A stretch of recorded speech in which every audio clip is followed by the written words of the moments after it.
नमस्कार, मैं हूँ हेमंत चढ़ार और आप देख रहे हैं मध्य प्रदेश का number 1 news channel the Bahujan news Damoh MP। चलिए अब देखते हैं दमोह और मध्य प्रदेश की सभी मुख्य खबरें फटाफट अंदाज में। छतरपुर, मध्य प्रदेश जिले में हुई एक दिल दहला देने वाली घटना ने पूरे प्रदेश को झकझोर दिया है।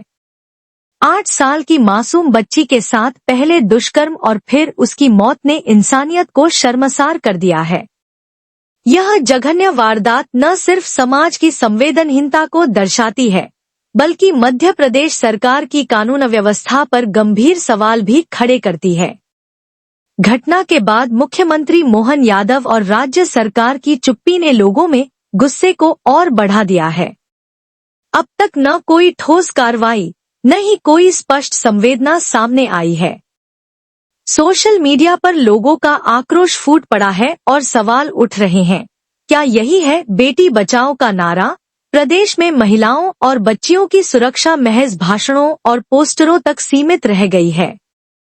अपराधियों को न कानून का डर है, न सरकार का खौफ। जनता अब सवाल कर रही है, कब तक मासूमों की लाशें उठेंगी? क्या सरकार सिर्फ प्रचार में ही व्यस्त रहेगी? यह घटना बताती है कि भाजपा सरकार को सत्ता में बने रहने का नैतिक अधिकार खो चुका है। छतरपुर में एक मासूम की दुष्कर्म के बाद हत्या कर दी गई। आरोपी बच्ची को चॉकलेट दिलाने के बहाने अपने साथ ले गया था। यहाँ पहले उसने रेप किया, इसके बाद उसके चेहरे पर पत्थर से कई वार किए।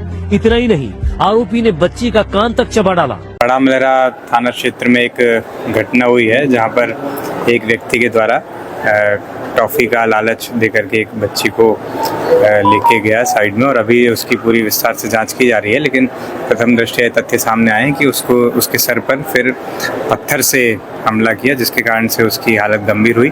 तत्काल उपचार हेतु बड़ा मलेरा से छतरपुर अस्पताल में रेफर किया गया, और यहाँ पर इलाज के दौरान बच्ची को बचा नहीं पाए हैं, उसका देहावसान हो गया है। इसमें जिस व्यक्ति ने घटना की है, बालकिशन यादव, बड़ा मलेरा का रहने वाला है, उसको राउंड अप कर लिया गया है और विस्तार से पूछताछ की जा रही है, और विधिवत सख्त से सख्त कानूनन धाराओं में प्रकरण पंजीबद्ध किया जा रहा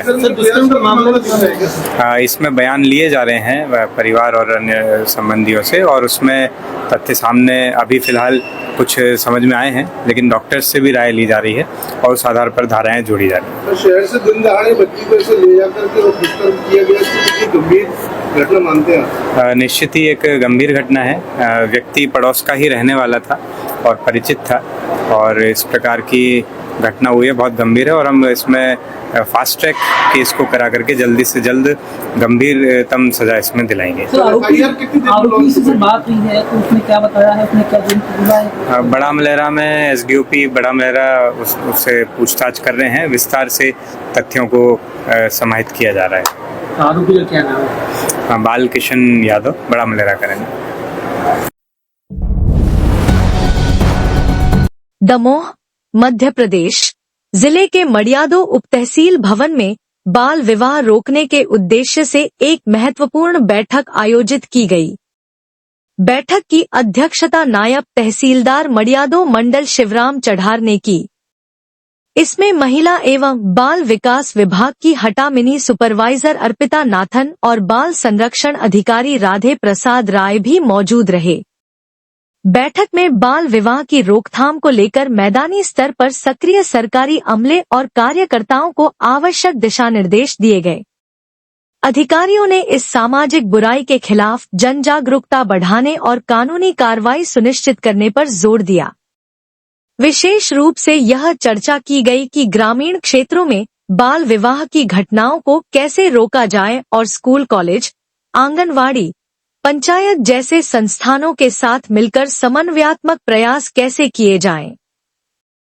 अधिकारियों ने अपील की कि किसी भी बाल विवाह की सूचना तुरंत चाइल्ड हेल्पलाइन या स्थानीय प्रशासन को दी जाए, ताकि समय रहते कार्रवाई कर बच्चों का भविष्य सुरक्षित किया जा सके। भोपाल, जम्मू कश्मीर के पहलगाम में हुए आतंकी हमले पर मध्य प्रदेश के विधायक रामेश्वर शर्मा ने तीखी प्रतिक्रिया दी है। उन्होंने कहा कि भारत बदला लेना अच्छे से जानता है और आतंकवादियों के खिलाफ कड़ी कार्रवाई की जाएगी। उन्होंने चेतावनी दी कि यह आग अब आतंकियों के घरों तक पहुंचेगी। की मतलब देखा अभी पीड़ितों से भी मिल रहे हैं। देखिए, गृह मंत्री जी तत्काल घटना स्थल पर गए हैं। भारत के प्रधानमंत्री जी विदेश दौरा को कैंसिल करके वो भी भारत की धरती पर लौट आए, देर रात को आ गए हैं। भारत सरकार सचेत और सजग एक्शन के मूड में है। हम इस तरह की कोई भी कायरतापूर्ण और अपने नागरिकों की सुरक्षा के लिए सरकार हर कीमत कार्रवाई करने के लिए तैयार है।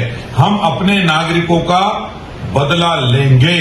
आतंकवाद कान खोलकर सुन ले, शांति में अगर आग लगाई है तो आग तुम्हारे घरों तक जरूर जाएगी। ये शांति का टापू है मेरा कश्मीर, केसर की क्यारी है मेरा कश्मीर और हिंदुस्तान की धरती का स्वर्ग है मेरा कश्मीर। ध्यान रखना, तुम्हें मुगालता होगा, वो मुगालता अब दूर कर देना। रात 12 बजे भी बदला लेना जानता है मेरा भारत। जम्मू कश्मीर के पहलगाम में हुए आतंकी हमले पर मुख्यमंत्री मोहन यादव ने तीखी प्रतिक्रिया दी है। उन्होंने कहा, दुश्मनों को छोड़ा नहीं जाएगा, उन्हें इस हमले की भारी कीमत चुकानी पड़ेगी। सीएम मोहन ने आतंकवादियों को चेतावनी देते हुए कहा कि भारत अपने नागरिकों की सुरक्षा के लिए हर संभव कदम उठाएगा और इस हमले के दोषियों को सख्त सजा दी जाएगी। कश्मीर में जिस प्रकार से नृशंस घटना घटी है, मैं कठोर शब्दों में उसकी निंदा करता हूं और यशस्वी प्रधानमंत्री के नेतृत्व में जिस प्रकार से हमारा कश्मीर पुनः फलने फूलने लगा था, पूरा वातावरण अनुकूल है। अभी दुश्मनों की निगाह में वो खटक रहा है, लेकिन ये भूल गए कि यहाँ दिल्ली में यशस्वी प्रधानमंत्री श्रीमान नरेंद्र मोदी जी की सरकार है और माननीय गृह मंत्री जी स्वयं इस पूरे मामले पर गंभीरता से नजर भी रख रहे हैं। और मैं मान के चलता हूं कि इस दुख की घड़ी में हमको अपनी उस संवेदनाओं का, जिस घटना के दौर से हम गुजर रहे हैं, इसका सबको दुख भी है। मैं मृतक परिवारों के लिए भी बाबा महाकाल से कामना करता हूं कि वो उनको संवेदना प्रदान करे और इस घड़ी में हमको सब्र से भी काम लेना है, लेकिन ऐसे दुश्मनों को कोई छोड़ेंगे नहीं। निश्चित रूप से उनको इसकी कीमत चुकाना पड़ेगी। जो मध्य प्रदेश के 2 घायल हुए हैं उनको भी बाबा महाकाल जल्दी स्वस्थ करे, ये कामना करता हूँ। समस्त जो इस घटना में प्रभावित हुए मृतक परिवारों के लिए पुनः मेरी अपनी ओर से संवेदना है। मध्य प्रदेश सरकार की ओर से शोक संदेश हमारी अपने मन में भाव, परमात्मा इस घड़ी से बाहर निकालने का ढांढस बंधाए। ओम शांति। इंदौर, मध्य प्रदेश।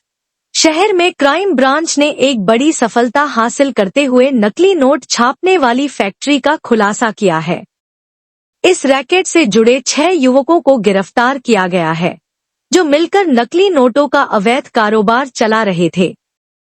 मुख्य आरोपी अब्दुल शोएब उर्फ छोटू, जो छिंदवाड़ा का रहने वाला और आर्ट एंड डिजाइन में ग्रेजुएट है, ने सोशल मीडिया के जरिए गुजरात निवासी मयूर चंपा से संपर्क साधा।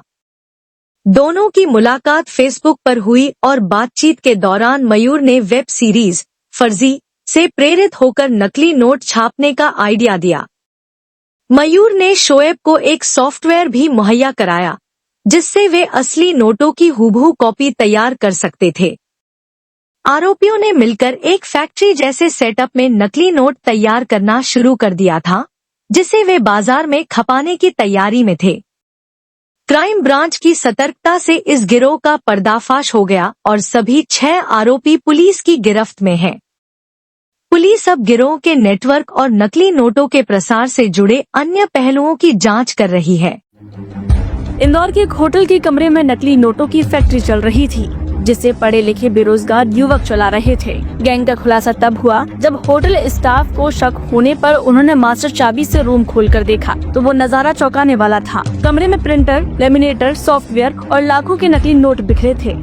शुरू में ये मयूर चंपा नाम का जो अपराधी, इसका ये कहना था कि हमने फर्जी एक मूवी आती है, उस मूवी में नोटों का जखीरा देखा था। उस नोटों के जखीरे से इनको ये विश्वास था कि इस तरह के नकली नोट मार्केट में चलाए जा सकते हैं और इसने कई जगह फेसबुक में कई लोगों से संपर्क करने की कोशिश की और नकली नोट कैसे बनता है उसके प्रोसेस को जानने की कोशिश की। मुख्य आरोपी शोएब सोशल मीडिया के जरिए गुजरात के मयूर चंपा के संपर्क में आया था। फिर ये 3 आरोपी मिले, जब तीनों से पूछताछ की गई तो इसमें से इन्होंने बताया कि भोपाल में हमने नकली नोट सप्लाई किए हैं। रात में ही पुलिस पार्टी रवाना हुई और भोपाल से भी 2 लोगों को नकली नोट के साथ में पकड़ा और टोटल अभी तक 4 लाख से भी ऊपर का नकली नोट, लगभग 870 नोट 500 रुपये के पकड़े जा चुके हैं। शोएब इंदौर में आर्ट एंड डिजाइन की पढ़ाई कर रहा था। Subscribe the Bahujan news and like this video.